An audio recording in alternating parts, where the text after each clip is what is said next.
No, it still hurts there, said the young Apache woman.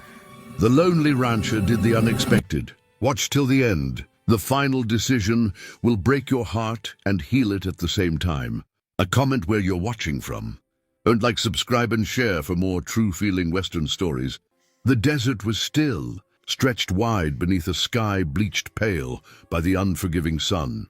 Heat shimmered above the sand, and even the wind seemed too tired to move. The rancher rode slowly along the edge of a dried riverbed, his horse's hooves crunching softly against cracked earth that had not tasted water in years. He had traveled this path countless times, yet something felt different that afternoon, as if the land itself was holding its breath. That was when he saw her. She lay half-hidden among mesquite bushes, her dark hair tangled with dust and dried blood. Her breathing was shallow, uneven, and one leg was twisted at an unnatural angle.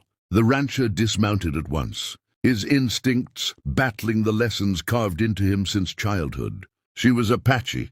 He could tell by the beads woven into her torn clothing, by the markings faintly visible on her skin. Helping her meant danger, perhaps even death. Leaving her meant certain doom. He knelt beside her, careful, slow. As his shadow fell across her face, her eyes snapped open. They were sharp despite the pain, filled with fear and defiance all at once. When he reached toward her injured leg, she gasped and pulled away. "No, it still hurts there," she whispered, her voice barely louder than the desert wind. The words struck him harder than any threat could have. This was not an enemy speaking. This was a wounded young woman, clinging to life. He paused, then gently raised his hands, showing he meant no harm.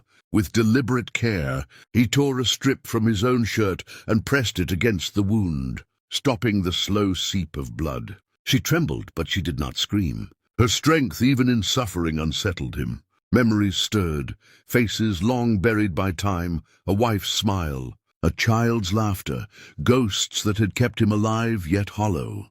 For years he had lived alone, surviving but never truly choosing anything beyond another sunrise. Now kneeling in the dirt beside someone his world told him to fear, he felt a choice pressing down on him like the desert heat. He lifted her gently, feeling how light she was, how close she hovered to the edge between life and death. Each step back to his horse felt heavier than the last, not because of her weight, but because of what he was doing. By the time he turned toward his distant ranch, the sun was sinking low, casting long shadows across the land. Behind him, the desert remained silent. Ahead, a lonely house waited, one that had not known another human presence in years. And with that single unexpected decision, the rancher crossed a line he could never step back from. She woke before the sun, her body stiff with pain and confusion. For a brief moment, she did not know where she was. The air smelled of wood and dust instead of sage and open sky. A low ceiling loomed above her, and rough blankets pressed against her skin. Instinct took over.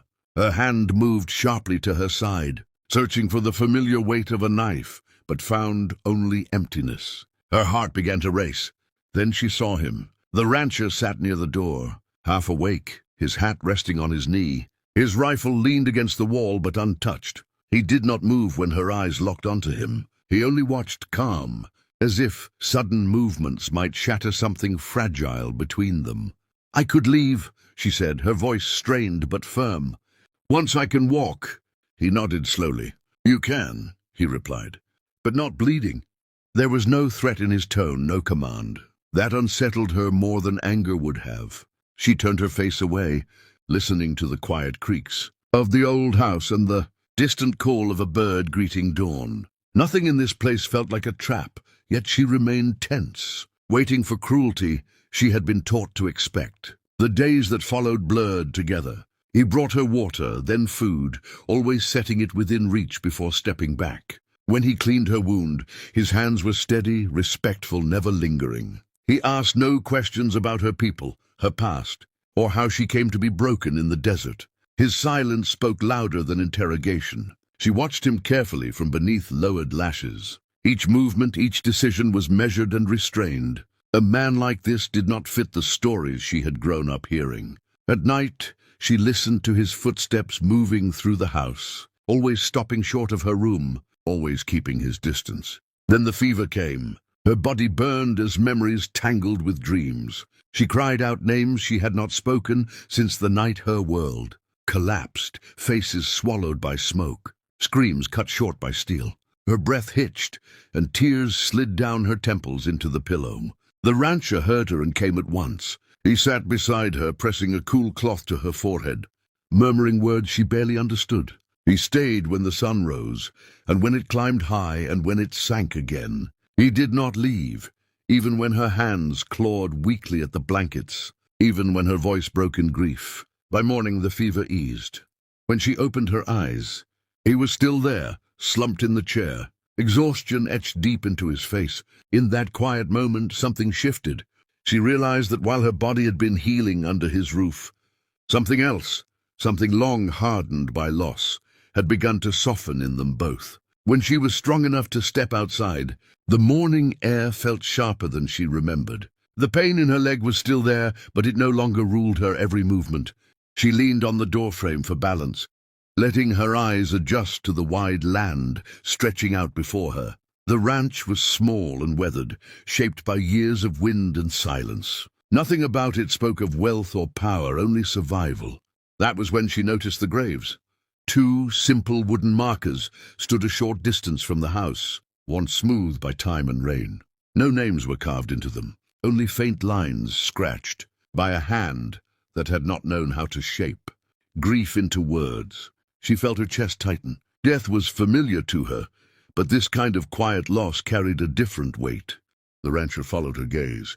He did not try to stop her as she took slow steps toward the markers. When she stood before them, he spoke at last, his voice low and steady, as if he had rehearsed these words for years and still found no comfort in them. "My wife," he said, nodding to the first grave, "and my son." He paused, drawing a breath that sounded heavier than the desert air. Winter sickness came fast, took them both. She did not look at him right away. She stared at the ground, imagining the cold that had crept into this place long before she arrived. "You stayed," she said softly. "I stayed alive," he replied. Not the same thing. The truth of it settled between them. She understood that difference too well. After a moment she spoke, her voice tight with memories she had tried to bury. "My people were attacked," she said. "I ran because they told me to. I survived because I ran." Her hands curled into fists at her sides. The ones who stayed didn't.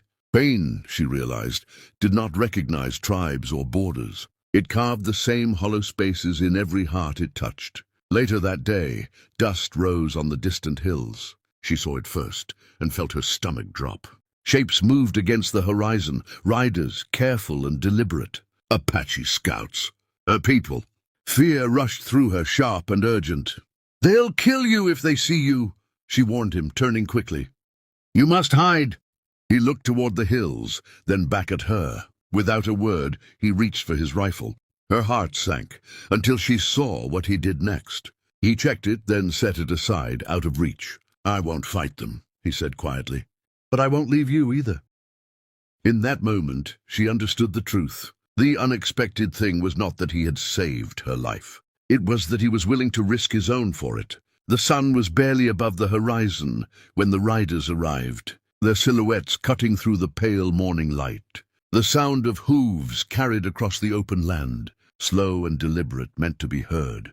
She stepped forward before the rancher could say a word, her leg aching but steady beneath her weight. The earth felt solid under her feet, as if it, too, was waiting for what would come next. The Apache scouts stopped a short distance away. Their eyes moved from her to the rancher, measuring, judging. She lifted her chin, drawing strength from a place deeper than fear. "He saved my life," she said, her voice clear in the quiet air. "When I was left to die, he carried me here. He fed me, he protected me." A murmur passed among them. One of the men narrowed his eyes, gripping the reins tighter. "And you trust him?" he asked. She did not hesitate. "I stand here because of him." Behind her, the rancher remained still. He did not reach for a weapon. He did not speak in his own defense. He simply waited, knowing the choice was no longer his to make. That silence, she realized, was his final offering, respect for her people and faith in her word. Time stretched thin, then the leader nodded once. "We spill no blood today," he said. With a gesture, the scouts turned their horses, the tension dissolving into dust and distance. When they were gone, the land seemed to exhale. She stood there for a long moment, watching the horizon, knowing that if she followed them now, she would be safe among her own.